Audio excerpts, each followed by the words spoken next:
Good morning, ladies and gentlemen, wherever you are in the world. This is Jock here, and this is Deadly Departed. Yes, you heard it. We're back, right? It's been a long time since, I think it's been over 2 years, since I got COVID, way back when COVID started, and then I kind of lost all interest in doing anything when I had COVID, and it just kind of left there, and I never managed to get episodes running. I had many emails from people saying we love Deadly Departed, when's it coming back? So it is back, and I'm delighted it's back in a different way. Because whilst this was my podcast for my book and everything else, it's kind of grown in its own way. And we want to bring that more into our PDN family. I have a new podcast coming up that's going to be based primarily on grief. But you're also going to see my amazing co-host from time to time who will come in. Yes, I'll still be doing episodes myself because that's the way it goes. But we will be focusing this mainly on a PDN podcast. And Craig, my friend, How are you doing this morning? We have loads and loads of different changes in our organisation and what we're doing. And Craig will be joining me as we interview many people within the parapsychology and psi field and within all sorts of different things. So you're feeling a wee bit under the weather today, actually, ain't you, Craig? You've got a wee bit is it a cold or something? Yeah, it feels like a little bit like a cold. It was much worse last night, and this morning I'm feeling quite a bit better. But if you hear me... You don't sound, honestly, you don't sound too bad, actually. For this time in the morning, I got to thank you, because I know, obviously, you're in California, and we were meant to do this the other day, and I totally forgot when we actually put it in. And you were like, yeah, I'm waiting, we're going to do this. It's like, oh, God. Anyway, listen, Craig, we have come, as you know, we've come a long way with Paranormal Daily News and with Parawise that we're developing. And, you know, we've got so many different things that are changing that we're bringing on that's exciting within this field, haven't we? It's really interesting. My personal interest is parapsychology. I am interested in the science, and this is my focus. So it's been very exciting to bring that to Paranormal Daily News and to introduce people who are interested in the paranormal to what the science is actually doing. Yeah, it's been, you know, since we started focusing on that side of things, we've had a great deal of interaction within the parapsychology community, the psi community, and you've certainly made a big impact in what we've been doing. Our quality of our writers is certainly increased as well. But, you know, this is not where it stops. I mean, now you're coming on board. You're going to be my co-host as we interview more people in this field. And we had Professor Paranormal himself join our team. Which is great because obviously, you know, anything to do with parapsychology, he's your man. And then of course we had our very first Parawise talks, which we're bringing back this February, I believe, where we're going to have our kind of monthly. Is it monthly or bi-monthly? I don't know what we're actually doing, but we're going to be doing these regular roundtable talks in different subject matter. The way we have it formatted is we're actually going to have people do speeches, because I think that... That's right. Yeah. My personal feeling is I like people to be prepared and not just chatting away, but to really be able to get their message across through prepared speeches so that they can make sure that the listeners are getting a message that flows. You know, when you're trying to... And we did the first one. We did the first one. We did the first one, and it was good. Actually, we enjoyed it, and Lloyd was there. And then, of course, what people don't know, we have our own app community that we've been developing as well, which is going to go hand in hand with Parawise. Which you're talking about the app? Which one are you talking about? The Parawise, the Para Network app that we have that we keep getting mixed up with. Yeah. Which we're ready. That's going to be launching like literally imminently, where we will host our past talks and things will be in there. So we want to get the community involved in there for sure. Yeah, I'm looking forward to that. It's an excellent app. It allows people to to use camera. It allows people to do forum threads and that sort of thing. It will really make communicating between people much, much easier than it normally is. And of course, if you miss the Parawise talks, then we're obviously going to put them in there as well, and so that people can catch up with them. And then, of course, we have our magazine that you and I have been working very hard on, Parawise. Yes, magazine, which is really exciting because it's a different dynamic to PDN, isn't it?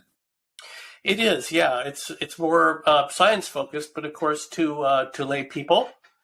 There are actually other publications out there, but they are more, even though they're for lay people, they're more scientifically oriented. And what we wanted to do is bring this to a level where the average person can read it and go, "Oh, cool." Exactly, because a lot of people read the journals and read the other ones, and I mean, for want of a better expression, I'm just going to bring it down to the lay community here.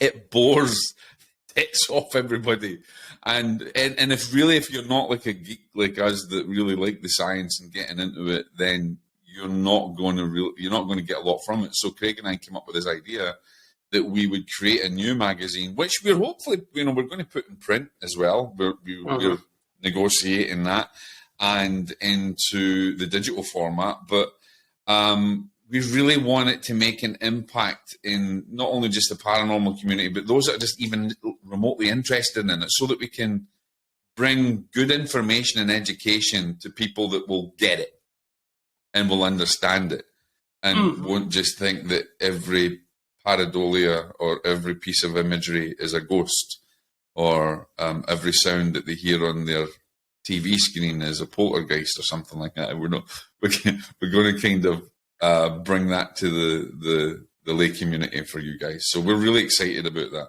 and we've got some great writers as well that are going to be joining us.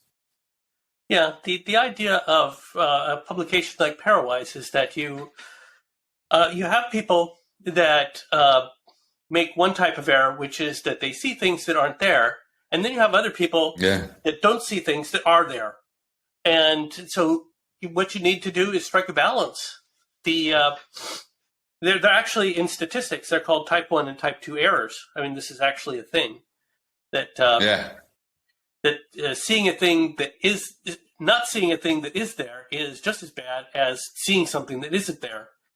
And certainly when you look at skepticism, they're totally leaning towards one end of it, and then you see absolutely, and you're not shy about taking that side of things on the skeptic type field, and it's important that we've got to say though that we do need skepticism. We need skepticism, because you can't just believe everything and anything. I mean, I know a lot of mediums out there that essentially would believe everything and anything, and then pass that on to people in a community that may either be suffering or they may have some form of mental anguish, and that can be quite dangerous. So it's more beneficial for us to try and strike that, or build that bridge. Strike that balance, build that bridge, so that people can understand it. And so there's, and this is where Parawise is leading. And of course, PDN is still going to live. We still want your stories. We still want to hear from paranormal groups, paranormal teams. We still want to hear from researchers. And if you're a really good, writer and you think you've got something to teach or say, then drop us a line. And, PDN will still keep going, because it is, an exceptionally award-winning magazine that we've developed, and it's respected in the community, I think, globally. From everything from researchers and universities through to your paranormal fans that are out there, and so that's going to keep going. But we just want to bring something, build that bridge between the science community and people out there that may not understand the science, so that people will be able to take things on board and ask questions before they just accept every single perception. I want to say not answer, but perception, and that's important for us to get that across. And of course, the app, which is that we've developed, our Para Network, which is going to be launching, and there's so many other things that we're doing. I mean, here's the other thing that we just launched, because all this costs money, ladies and gentlemen. And, we don't want to just keep asking for donations and things like that. At the moment, we run everything off our own pockets. And so how are we going to do that? Well, rather than us trying to sell, basically ask for a membership fee for to go into different areas, we will have certain things that you'll be able to do. And one of the things that we're doing to raise funds is we have the author book pages that we're launching, which is quite good. We had this before, and then we lost all the data. I remember that we had that massive collapse, which was a nightmare. And by the way, ladies and gentlemen, if you didn't know about that, we lost the site, we lost the data, we lost years and years and years and years of work. And we had to develop that back from scratch, which we've done. And I think we've done an amazing job. Our team, Linda in Australia, myself, Craig, and the rest of our writers as well have done well and exceptionally well to bring that in. But I think, one of the things that we want to do is to give more to authors. And so we've developed this author network, if you like, author page where, if you're an author and you have a paranormal or spiritual book, then because we are very high, we're behind the main authority, we have a lot of readership. You can actually buy a book page for your book that we will promote in not Parawise, but in PDN. And so we've done that, and you can see examples of that. And that's going to be a way of us developing some income so that we can raise funds for research and research organisations, so that we can raise funds to keep our organisation running and to develop the Parawise magazine.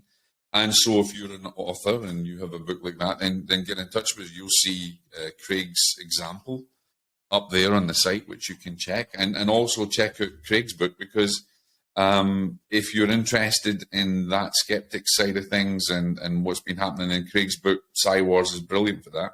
And you can see his page. So if you're an author and you want to have a look at what we're offering, then put it there. And also we'll be building our own shop where you can buy our own merch, and that's something that we're doing. And hopefully that will start to be a way of raising funds. But another thing that we're doing that we didn't fail, I don't want to say fail, Craig, did we really? We lost the data and we couldn't run it. We did have a big event that was planned in 2022. We couldn't do the event primarily because we lost everything. Well, those events are coming back. We're going to have online events and we're going to have in-person events, small events where we will bring the power of Parawise to the lay community and have great speakers there as well. So watch out for that, ladies and gentlemen, because that's something that we're going to be working. So in a way, our PDN magazine from way back in the day has really excelled and grown beyond what we could have expected, and is certainly a focal point for the parapsychology community. And as we share information and to share knowledge with that community as well as those out there. So, Craig, I mean, what do you think about everything that we've been planning? I mean, how do you feel about everything now? Well, certainly, when you're talking about Parawise magazine, this is something that I'm really, really jazzed about, because you get excited, don't you? Oh, I get very excited. Parapsychology is my thing. I just get all wound up and happy. That is my happy place. Is parapsychology, it's fun to connect up with the researchers and find out what they're doing. Parapsychology has stuff that just occasionally blows my mind, because the field is just it's the Wild West out there, and it is. The things that they discover are all brand new. They're not like little incremental improvements in an existing knowledge base, but there are oftentimes in parapsychology great leaps, and they're just wonderful to see. And I think, when we bring more people on to, Deadly Departed to do the interviews, which I've interviewed many great people before, Nick Pope, and Lloyd, who's now part of us, as we bring the Parawise talks, which will be speeches, the new dynamic that we're doing, that you and I are going to be doing from now on, as I said, you're still going to have me on my own at times, but, for the most part, you're going to see me and Craig interview and bring on some really great people, great researchers who are going to tell us about this what is on the cutting edge of parapsychological research, what is on the cutting, and not only, and not just bookish type people, but we'll be talking to experiencers and all sorts of people that can actually give something, that can actually educate. And we've talked about some people that we want to bring on, Craig, and we've got big questions as well, haven't we? We've got massive questions we want to answer. Yeah. Well, there's some of those. There's a lot of stuff happening out there. We're talking over the top of each other. It's just exciting, it's an exciting time for us because it's coming back with everything we've planned. It's amazing, and I mean, hopefully, we're going to have some really good guests on the we'll approach as well. And I know you have great questions because you've been interested in everything from, essentially poltergeist phenomena. Well, that's something that you've been interested. Massive. Yeah, poltergeist phenomena is a very interesting field. Of course, the challenge of it is that they are so rare.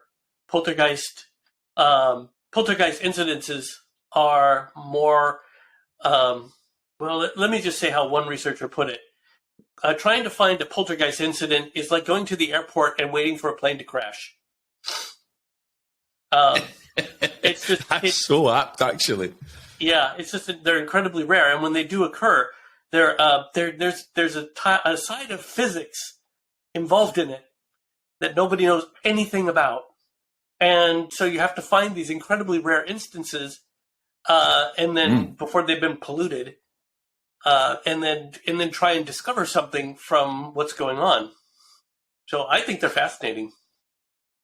And I think, some of those, the people that we bring in and some of the questions that we have, I mean, really you have one camp that is very, very skeptical about it. You have people who are more connected to the spirit phenomena, who would believe, afterlife connection, spirit connection, that kind of thing. And then you have the middle of the road that says, well, there's something here and it's not quite physics, it's not quite spirit, there's something in between. And I think for me, that's exciting because that brings a new dimension to it. It does. When we're looking at the phenomena, what we want to do, what Jock and I are trying to bring to everybody is informed skepticism. Yeah, exactly. That is to say that, we accept that these phenomena are real, and when we're examining it, we judge it against the database of information that's already there. And by doing that, we can eliminate things that are a little bit too far out there, and then say, okay, well, this is right in there with other experiences, and then objectively evaluate it from there. This is actually what's done in science. And I think in terms of near-death experiences and people seeing, and I'm a big, pareidolia for me is a big sticking point because I think that 90% of what people see is actually pareidolia, and I know that my colleagues in the mediumship world will really hate me for that, but it's effectively that I just see so many people absorb and take on and say, yes, this is this spirit, yes, this is this phenomena, this is this, and there is no other connecting evidence or scientific verification for it. And it kind of leads them down a false sense of security that I think. So I'm looking forward to bringing in people who will support that hypothesis of it being, if you like, a parapsychological or a psi effect. And I'm also looking forward to the skeptics' point of view on that side of thing as well. Informed, as you said, informed skepticism, not pseudo-skepticism. But I'm looking for that. I'm looking forward to trying to build a bridge between the two where we can understand that. And there's so many other things that we're going to be delving into, such as channeling, dreams, precognition, afterlife. I mean, really, we're really excited about bringing this back in a big way, guys. Yeah, and all these things have huge implications for the nature of reality. For example, when you're talking about precognition, this affects our ideas of causality. That one thing should precede the next, and then when you have precognition, cause and effect, yeah. Yeah, you're talking about a model that's, there may indeed be causation there, but it's much more complex than what we're used to. I find these things. And that's the thing, we don't understand it. And I don't think science does either. Some people, I think, get it, but, it needs to be a consensus for science to have something accepted. And I think parapsychology needs to lead the way on that because they're pushing the boundaries of what we think reality is. Yeah. Craig, some people might not, we're both passionate about what we do, but you came on to PDN, you're our science editor, but it would be great to let people know, because, you coming on and hosting some of these round tables that we're going to be doing. When did you first get into, tell them, when did you first get into parapsychology? Was it from an experience or was it just an education that you were looking toward? Well, I can thank actually skeptics for getting me into parapsychology because... Whoa, wait there. People are going to be emailing. Okay, good. Yeah, no, I swear. What happened was that I... Wow. So this was back in 2008. And blogs were just sort of becoming a thing. And I was experimenting with doing blogs on popular sites with a lot of other people because you had a built-in readership. And so I found one and I started writing about psychic type topics. And holy smokes, I get 100 comments from skeptics. I'm not kidding you, 100 comments on articles that I wrote of people attacking what I was doing. And so I said, okay, that's interesting. And so they said, well, you should try Randy's $1 Million Challenge. So I looked it up. And I found out, well, this is mostly a PR thing. There are a lot of problems with it. Yeah. It's not what they claim it to be. And then they said, there is no evidence for psychic ability. So I looked it up. And what do you know? There was scientific evidence for psychic ability. There was scientific evidence, I know. Right. Honestly. So I kept pushing back, and this kept taking me further down the rabbit hole. And I was discovering that the skeptics really didn't know what they were talking about. And that this is actually very much a skeptical thing, that they're very big on making proclamations and very, very light on doing actual research. At least most of them. You can count the people that actually do the research on one hand. Yeah. There are that few of them. Pretty much.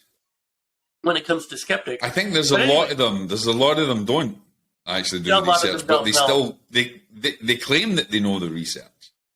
Right. They're basically, what they're using are more or less talking points, but they don't have any of the research to back them up, and they never look. Yeah. That's been my experience with about 99% of skeptics out there. So anyway, I just kept challenging their narrative and doing my own research to find out whether indeed this was true. Because they would bring in links and stuff, and the farther into I got to it, it was like, I'm not just combating skeptics here. This stuff's really interesting. Yes. And I just kept going farther along with it. And if you think about it, it makes sense. Of course, psychic ability exists. And there are psychic experiences in every culture throughout the entire world, throughout all of recorded history that we know of.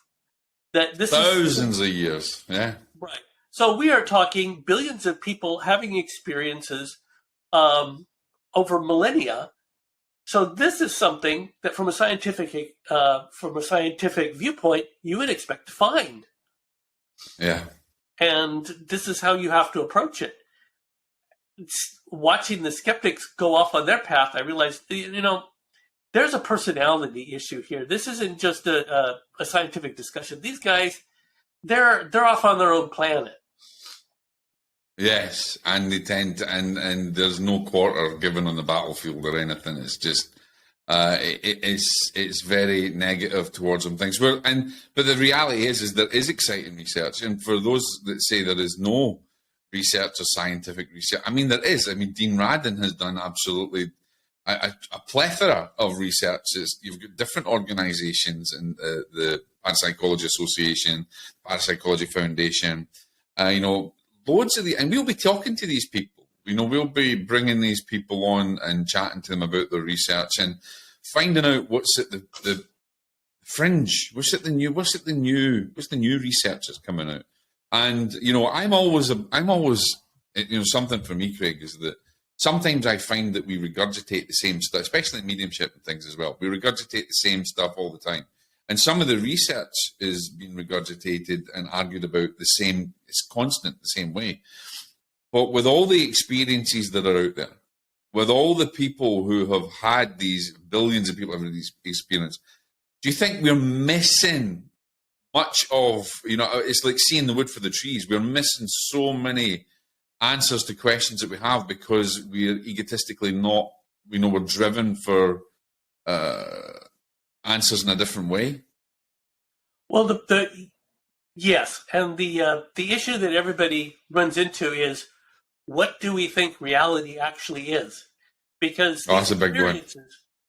These experiences depend, whether we consider them real or not, depend entirely upon our basic beliefs in what reality is.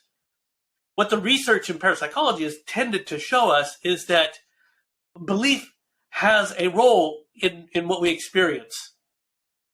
Absolutely. So, and absolutely. I would, yeah. And when you take it from there, that belief is actually part of reality, and it not only affects it, but it's part of it, then what you believe can actually be manifested in some ways. Now, there's limits to this, but there's a whole spectrum of stuff that we don't experience because we don't believe in it.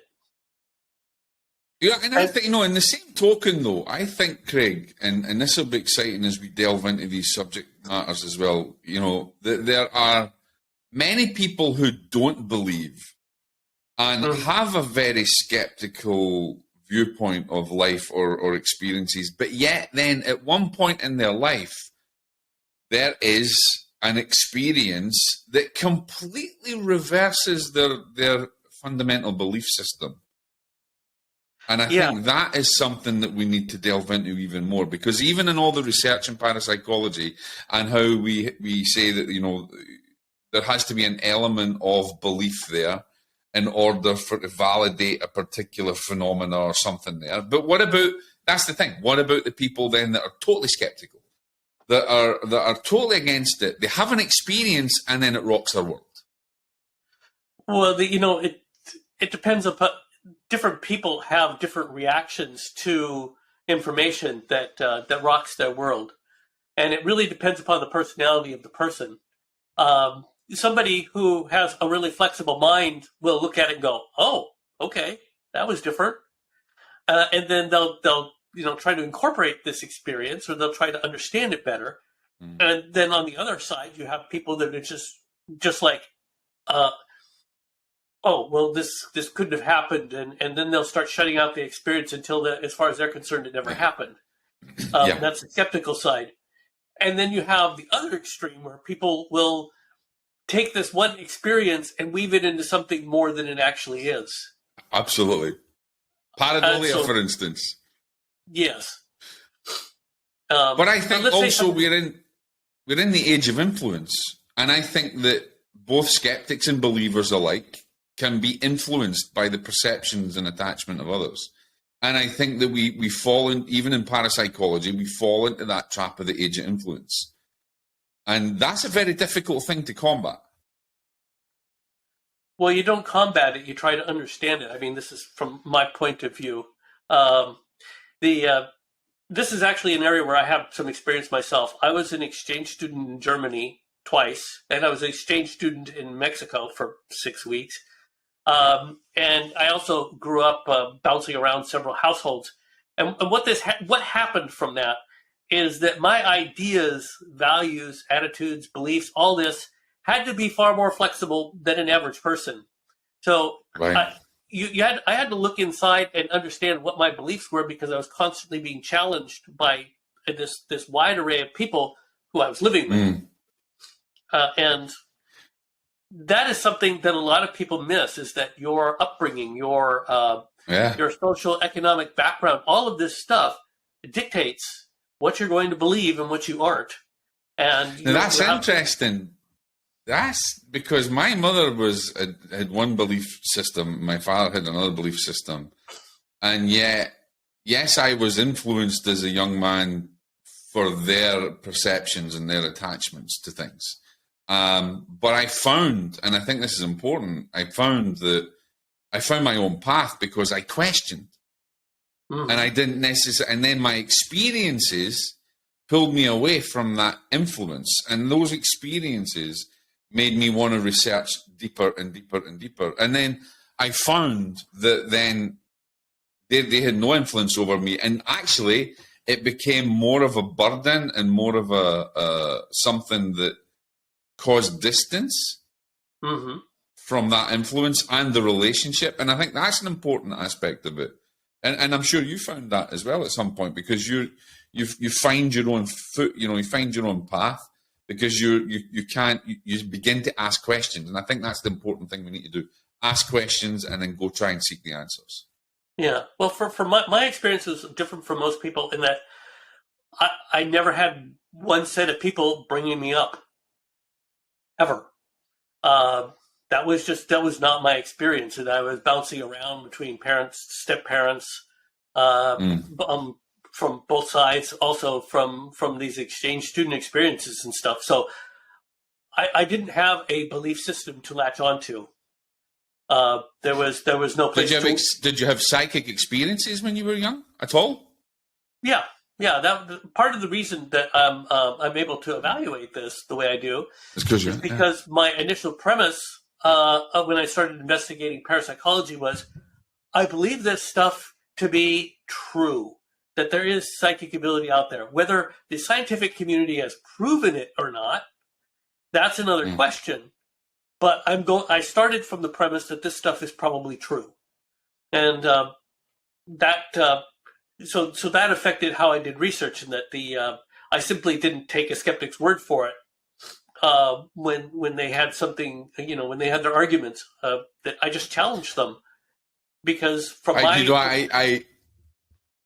quite funny because I think about the division that we have between skepticism and between believers and experiencers of things, and it reminds me, and you've probably not seen this because it's a British thing, but there's a show called Blackadder, and he goes, "Oh, it's all right. So you got to remember this." So this is what it reminds me. Go back to. Do you remember the witch smeller pursuivant? Right, the witch smeller pursuivant was the witch finder back in the days, and Blackadder was there.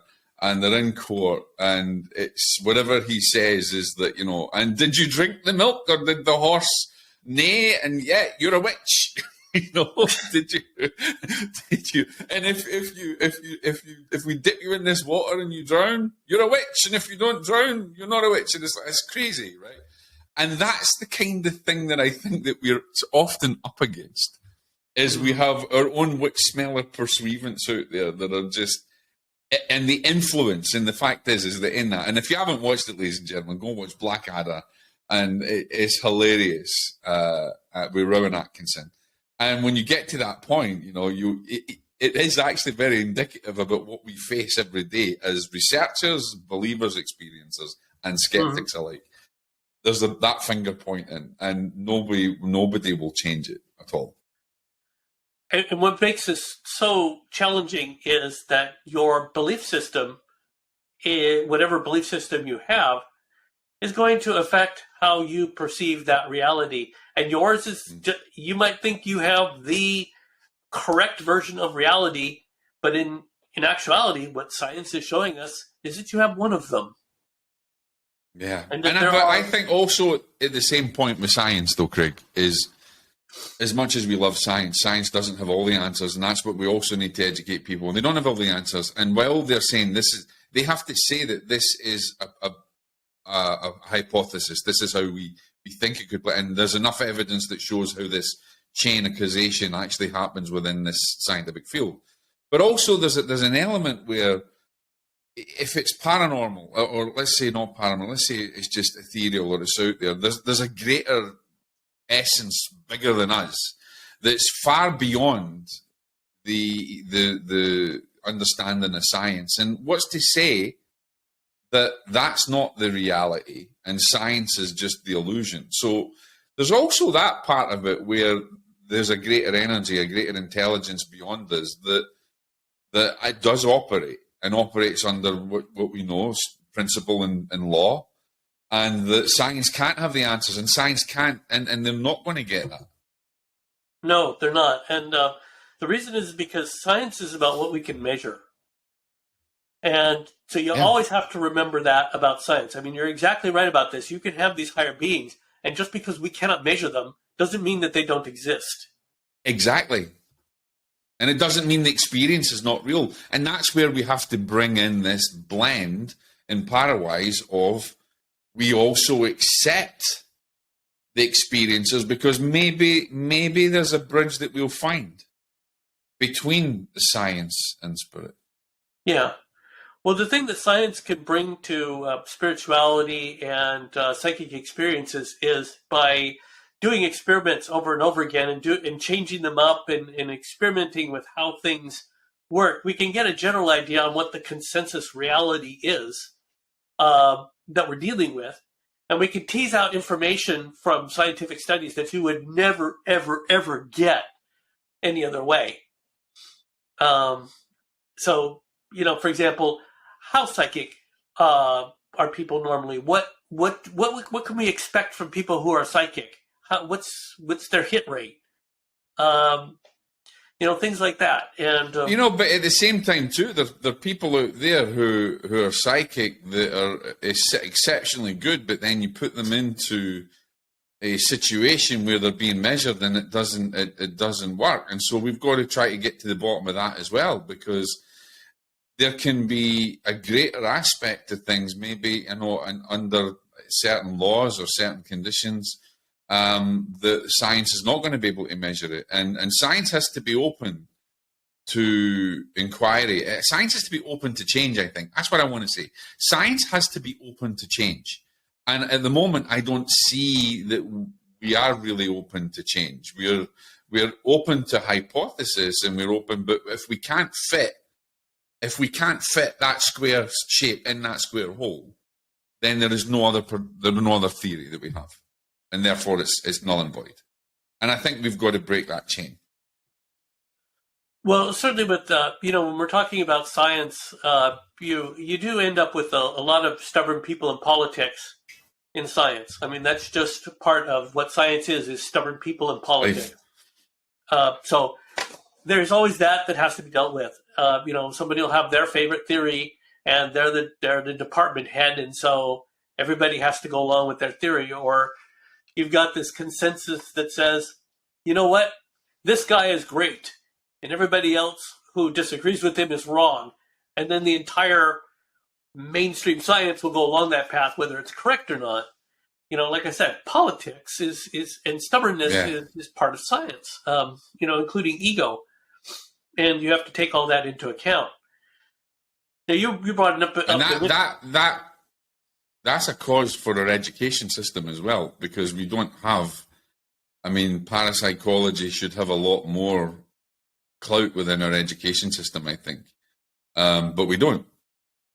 Well, certainly it should have, there should be more discussion about psychic experiences in education, because a lot of people have them.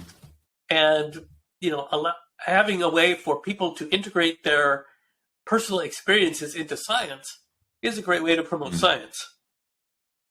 Saying that their personal experience. And then you've got citizen science. That's another thing that's starting to make a big impact as well, is we want our citizens to ask questions and become, I don't know, not science-oriented, but a blend between both of spirit science, I think. Maybe we'll need to find a new buzzword for that, because, citizen science sounds very much like a cult. But citizen science is a perfectly normal thing. It is, but I think you can't have citizen science just based on just science, because then you're going to have the same problem. You have to have a blend of both. Well, the citizen scientists, if their information is going to be taken seriously, they have to go down the path of disclosure of what they're doing. and get their stuff published in journals and all that. And it's not actually that difficult for a citizen scientist. You just find an academic that supports your work, and then you publish together. And that's how a citizen scientist can get stuff done, without the PhD or any of that. Is they find a scientist that they can work with, and that person will put them on the paper, and it'll get published. So we've got a lot that's going to be coming up for what we're doing, and I know you're struggling there, but the way you're feeling. So we're going to end there, and Craig's got to get to work because obviously he's still got to work for a living to pay the bills and things. Yep. But guys, we're really excited about this happening. So Deadly Departed is back. We've got lots of guests that we're going to be bringing in, and is within the PDN community. Go on to the magazine, paranormaldailynews.com, sign up for our newsletter, sign up for the notifications, get involved, get an invite to our new community within our app as well, and get excited about what's coming up, because we're really excited about the new magazine coming out. We're working on that hard at the moment to bring that to fruition. PDN is still growing. We're always still looking for good quality writers. So if you can write and you've got some experience, then get in touch with us. But there's so much more. Deadly Departed is back. You're going to hear from us at least.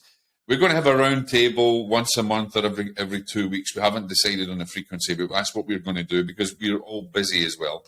I certainly will be back with my normal Deadly episodes, but also you're going to have my new podcast, which is based on grief research, etc., etc.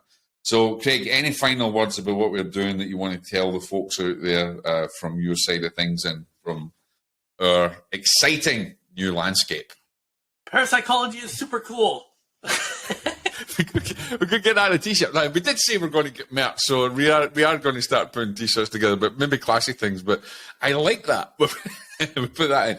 And also we'll be interviewing people from different organisations where you can also be educated. And organisations that are close to my heart as well. So yeah, parapsychology is super cool. We do enjoy it. Think psychology, think science. Ask questions. Don't believe everything. Not every picture you see is a spirit, and not every orb or every light anomaly is an orb or anything out there.